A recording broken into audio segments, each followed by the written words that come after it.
Alan Wake is a franchise centered on the troubled story of a writer who finds himself as a character in his work through supernatural influences and has the ability to influence reality through writing because of the supernatural structure. As a successful writer, Alan understands the rules of narrative creation and must use those rules to neutralize a supernatural monster.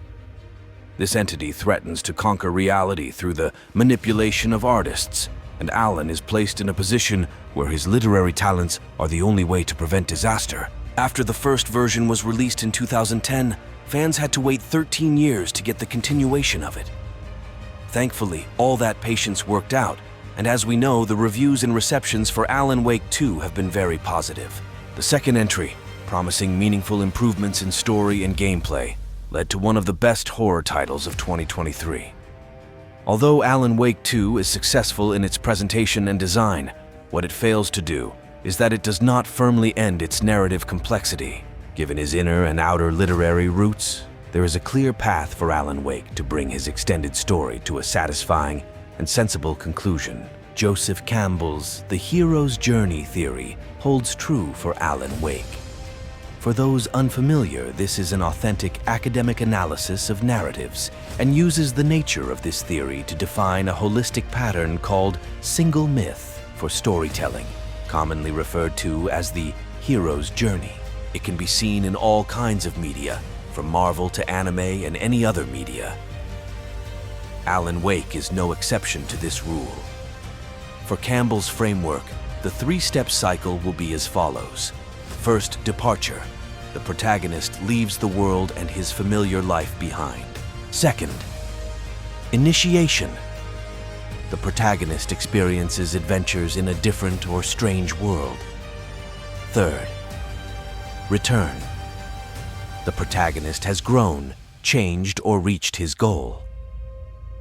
Thousands of other elements in the Alan Wake franchise are borrowed from Joseph Campbell's theory, but the ones mentioned is the most important. In fact, Alan Wake uses exactly those terms in both of his games. The words expressed are the titles of the 3 books Alan writes as part of his program, as well as the headline of the gameplay chapters. The whole story is told exactly within the framework of the theory being discussed.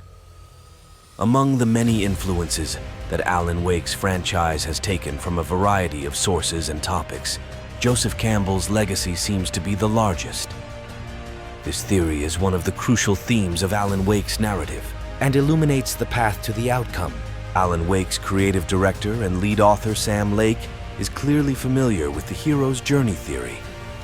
Both Alan Wake games and its protagonists know exactly what they're doing and so far have passed the stages of their formula. If Remedy Entertainment wants to stick to a structure built both by its own logic and by extension to Joseph Campbell's hero's journey theory, Remedy Entertainment will have to follow the predetermined path and finish Alan Wake in the third and final title.